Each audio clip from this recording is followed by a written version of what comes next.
ನಮಸ್ಕಾರ ಸ್ನೇಹಿತರೆ, ಜಗತ್ತಿನ ಅದ್ಭುತಗಳು ಕನ್ನಡ ಯೂಟ್ಯೂಬ್ ಚಾನಲ್ಗೆ ನಿಮ್ಮೆಲ್ಲರಿಗೂ ಮತ್ತೊಮ್ಮೆ ಪ್ರೀತಿಯ ಸ್ವಾಗತ.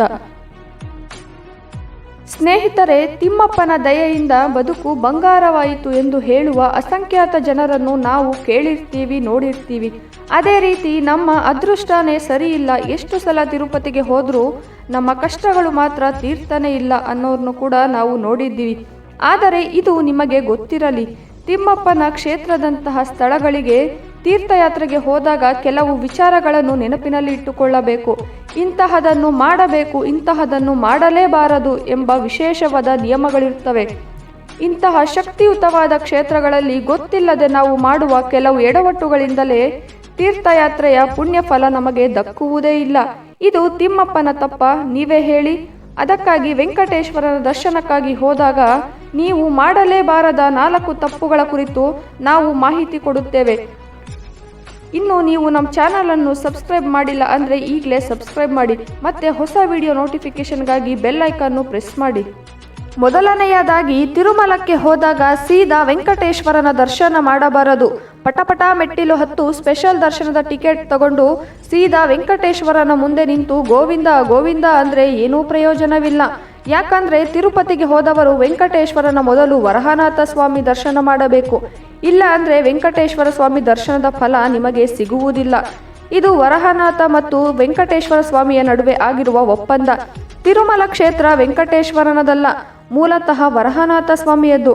ವರಹನಾಥ ಸ್ವಾಮಿ ಅನುಮತಿ ಕೊಟ್ಟು ಜಾಗ ಕೊಟ್ಟಿದ್ದರಿಂದಲೇ ವೆಂಕಟೇಶ್ವರ ಇಲ್ಲಿ ನೆಲೆಸಿದ್ದು. ಇದಕ್ಕೆ ಪ್ರತಿಯಾಗಿ ವೆಂಕಟೇಶ್ವರ ಸ್ವಾಮಿ 3 ಮಾತನ್ನು ಕೊಡ್ತಾನೆ. ಈ ಕ್ಷೇತ್ರದಲ್ಲಿ ನಿನಗೆ ಮೊದಲನೇ ಪೂಜೆ, ಮೊದಲನೇ ನೈವೇದ್ಯ ಹಾಗೂ ಮೊದಲನೇ ದರ್ಶನ ಕೂಡ ಅಂತ. ಈ ಕುರಿತು ಒಂದು ಒಪ್ಪಂದ ಪತ್ರವನ್ನು ಬರೆದು ಕೊಡ್ತಾನಂತೆ ವೆಂಕಟೇಶ್ವರ. ಈ ಪತ್ರ ಈಗಲೂ ಇದೆ. ಬೆಟ್ಟದ ಮೇಲಿರುವ TTD ಮ್ಯೂಸಿಯಂಗೆ ಹೋದರೆ ಭಕ್ತರು ಈಗಲೂ ಈ ಒಪ್ಪಂದ ಪತ್ರವನ್ನು ನೋಡಬಹುದು. ಹೀಗಾಗಿ ತಿರುಪತಿಗೆ ಹೋಗುವ ಯಾರೇ ಆಗಲಿ ವೆಂಕಟೇಶ್ವರನಿಗೂ ಮುಂಚೆ ವರಹನಾಥ ಸ್ವಾಮಿಯ ದರ್ಶನ ಪಡೆದರಷ್ಟೇ ತೀರ್ಥಯಾತ್ರೆಯ ಫಲ ಸಿಗುವುದು. ವೆಂಕಟೇಶ್ವರ ಸ್ವಾಮಿ ಹೇಳಿರುವ ಈ 3 ಮಾತುಗಳಲ್ಲಿ 2ನಂತೂ ತಪ್ಪದೆ ಪಾಲಿಸಿಕೊಂಡು ಬರ್ತಿದ್ದಾರೆ ಅರ್ಚಕರು. ಮೊದಲ ಪೂಜೆ ಮತ್ತು ಮೊದಲ ನೈವೇದ್ಯ ವರಹನಾಥ ಸ್ವಾಮಿಗೆ ನಡೆಯುತ್ತಿದೆ. ಆದರೆ ದರ್ಶನದ ವಿಚಾರದಲ್ಲಿ ಮಾತ್ರ ಇದು ಪಾಲನೆಯಾಗುತ್ತಿಲ್ಲ. ಕಾರಣ, ದರ್ಶನ ಮಾಡುವವರ್ಯಾರು? ನಾವು ಅಂದರೆ ಭಕ್ತರು ತಾನೆ. ಇಲ್ಲಿ 100ರಲ್ಲಿ 90 ಮಂದಿ ಸೀದಾ ವೆಂಕಟೇಶ್ವರನ ಮುಂದೆ ನಿಲ್ತಾರೆ. ಕೆಲವರು ಇದನ್ನೆಲ್ಲ ಕಂತೆ ಪುರಾಣ ಅಂತಲೂ ಹೇಳ್ತಾರೆ. ಆದರೆ ನೀವು ಒಂದು ಸಲ ಯೋಚನೆ ಮಾಡಿ, ನಮ್ಮ ಕಷ್ಟಗಳನ್ನೆಲ್ಲ ನೋಡಿ ಸರಿ ಮಾಡ್ತಾನೆ ಅಂತ ತಾನೇ ನೀವೆಲ್ಲ ವೆಂಕಟೇಶ್ವರನ ಮುಂದೆ ಹೋಗಿ ನಿಲ್ಲೋದು. ಆದರೆ ದರ್ಶನದ ವಿಚಾರದಲ್ಲಿ ಮಾತ್ರ ಇದು ಪಾಲನೆಯಾಗುತ್ತಿಲ್ಲ. ಕಾರಣ, ದರ್ಶನ ಮಾಡುವವರ್ಯಾರು? ನಾವು ಅಂದರೆ ಭಕ್ತರು ತಾನೆ. ಈ 100ರಲ್ಲಿ 90 ಮಂದಿ ಸೀದಾ ವೆಂಕಟೇಶ್ವರನ ಮುಂದೆ ನಿಲ್ತಾರೆ. ಕೆಲವರು ಇದನ್ನೆಲ್ಲ ಕಂತೆ ಪುರಾಣ ಅಂತಲೂ ಹೇಳ್ತಾರೆ. ಆದರೆ ನೀವೇ ಒಂದು ಸಲ ಯೋಚನೆ ಮಾಡಿ, ನಮ್ಮ ಕಷ್ಟಗಳನ್ನೆಲ್ಲ ನೋಡಿ ಪರಿಹಾರ ಮಾಡ್ತಾನೆ ಅಂತಾನೆ ತಾನೇ ನೀವೆಲ್ಲ ವೆಂಕಟೇಶ್ವರನ ಮುಂದೆ ಹೋಗಿ ನಿಲ್ಲೋದು. ಅವನು ಎಲ್ಲವನ್ನು ನೋಡ್ತಾ ಇರ್ತಾನೆ ಅನ್ನೋ ನಂಬಿಕೆ ಇದೆ ತಾನೆ. ಹಾಗಿದ್ದ ಮೇಲೆ ಅದೇ ವೆಂಕಟೇಶ್ವರನ ನೀವು ಮಾಡುವ ಈ ತಪ್ಪನ್ನು ಸಹ ನೋಡೋದಿಲ್ವಾ? ಸಾಕ್ಷಾತ್ ಬಾಲಾಜಿಯೇ ಈ ಮಾತನ್ನು ಹೇಳಿದ್ದಾರೆ ಅಂತ ಪುರಾಣಗಳಲ್ಲಿ ಉಲ್ಲೇಖವಾಗಿದೆ. ಹಾಗಿದ್ದ ಮೇಲೆ ಅದೇ ವೆಂಕಟೇಶ್ವರ ಸ್ವಾಮಿ ನೀವು ಮಾಡುವ ಈ ತಪ್ಪನ್ನು ಸಹ ನೋಡೋದಿಲ್ವಾ? ಸಾಕ್ಷಾತ್ ಬಾಲಾಜಿಯೇ ಈ ಮಾತನ್ನು ಹೇಳಿದ್ದಾರೆ ಅಂತ ಪುರಾಣಗಳಲ್ಲಿ ಉಲ್ಲೇಖವಾಗಿದೆ. ವೆಂಕಟೇಶ್ವರ ನನ್ನ ದರ್ಶನಕ್ಕೂ ಮುನ್ನ ವರಹನಾಥ ಸ್ವಾಮಿಯ ದರ್ಶನ ಮಾಡದೇ ಇದ್ದರೆ ನನಗೆ ಅಂತಹ ದರ್ಶನದಿಂದ ಯಾವುದೇ ನಮ್ಮ ಆತ್ಮದಲ್ಲಿ ಅನ್ನಮಯ ಕೋಶ, ಪ್ರಾಣಮಯ ಕೋಶ, ಮನೋಮಯ ಕೋಶ, ವಿಜ್ಞಾನಮಯ ಕೋಶ ಹಾಗೂ ಆನಂದಮಯ ಕೋಶ ಅನ್ನೋ ದಿವ್ಯವಾದ ಸ್ಥಳ ಅಥವಾ ಅನುಭೂತಿಗಳಿವೆ. ವರಹನಾಥ ಸ್ವಾಮಿಯ ದರ್ಶನವನ್ನು ಮಾಡಿದಾಗ ನಮ್ಮ ಜೀವಾತ್ಮ ಜ್ಞಾನಮಯ ಕೋಶಕ್ಕೆ ಪ್ರವೇಶ ಮಾಡುತ್ತೆ. ಇದಾದ ಮೇಲೆ ಇರೋ ಕೋಶವೇ ಆನಂದಮಯ ಕೋಶ. ಈ ಕೋಶದ ಒಡೆಯ ಯಾರು ಹೇಳಿ? ಆನಂದ ನಿಲಯದಲ್ಲಿ ನಿಂತಿರುವ ಆನಂದ ಸ್ವಾಮಿ ವೆಂಕಟೇಶ್ವರ. ಇಲ್ಲಿ ವರಹನಾಥ ಸ್ವಾಮಿಯಿಂದ ಜ್ಞಾನ ಉದ್ದೀಪನಗೊಂಡು ಆತ್ಮಜ್ಞಾನ ಕೋಶವನ್ನು ತಲುಪಿದ ಮೇಲೆ ಮುಂದೆ ವೆಂಕಟೇಶ್ವರ ಸ್ವಾಮಿಯ ದರ್ಶನದಿಂದ ಆನಂದಮಯವಾಗುತ್ತದೆ ಎಂದು ಪೌರಾಣಿಕ ಹಿನ್ನೆಲೆ ಇದೆ. ಈ ದರ್ಶನಕ್ಕೆ ನಮ್ಮ ಪೂರ್ವಜರು, ಪುರಾಣಿಕರು, ರಾಜ ಮಹಾರಾಜರು ಹಿಂದೆ ಎಂತಹ ಉಪಾಯವನ್ನು ಮಾಡಿದ್ದಾರೆ ಎಂದರೆ, ಅಕಸ್ಮಾತ್ ಜನ ವರಹನಾಥ ದೇಗುಲಕ್ಕೆ ಹೋದರೆ ಅಲ್ಲೇ ವೆಂಕಟೇಶ್ವರನ ಮುಂದೆ ನಿಂತ್ರೆ ಅನ್ನೋ ಕಾರಣಕ್ಕೆ ವೆಂಕಟೇಶ್ವರ ಸ್ವಾಮಿ ದೇಗುಲದಲ್ಲಿ ಆರಂಭದಲ್ಲೇ ಒಂದು ಕಂಬದಲ್ಲಿ ವರಹನಾಥ ಸ್ವಾಮಿಯನ್ನು ಕೆತ್ತಿದ್ರು. ಇದನ್ನು ನೀವು ಕ್ಯೂನಲ್ಲಿ ಹೋಗುವಾಗ ಗಮನಿಸಬಹುದು. ಗರುಡ ಪ್ರತಿಮೆ ಕಾಣುತ್ತಲ್ಲ, ಅದರ ಪಕ್ಕದಲ್ಲೇ ಇದೆ.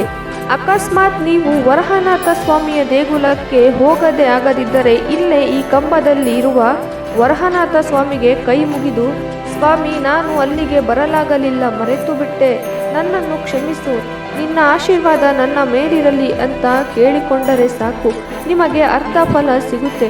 ವೆಂಕಟೇಶ್ವರನ ಕೃಪೆ ಸದಾ ಸಿಗುತ್ತೆ. ಆದರೂ ನೀವು ಈ ತಪ್ಪನ್ನು ಇನ್ನು ಮುಂದೆ ಮಾಡಬೇಡಿ.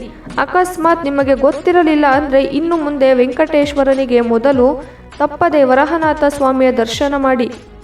ಎರಡನೇ ವಿಚಾರ, ನವವಿವಾಹಿತರು ಅಥವಾ ವಿವಾಹಿತರೇ ಆಗಲಿ, ನೀವು ತಿರುಪತಿಗೆ ಹೋಗೋದು ಒಂದು ಟ್ರಿಪ್ ಅನ್ನೋ ರೀತಿ ಖಂಡಿತ ಹೋಗಲೇಬೇಡಿ. ಈ ತೀರ್ಥಕ್ಷೇತ್ರದ ಮಹಿಮೆಯೇ ಅಂಥದ್ದು. ಇಲ್ಲಿ ಬ್ರಹ್ಮಚಾರ್ಯವನ್ನು ಪಾಲಿಸಲೇಬೇಕು.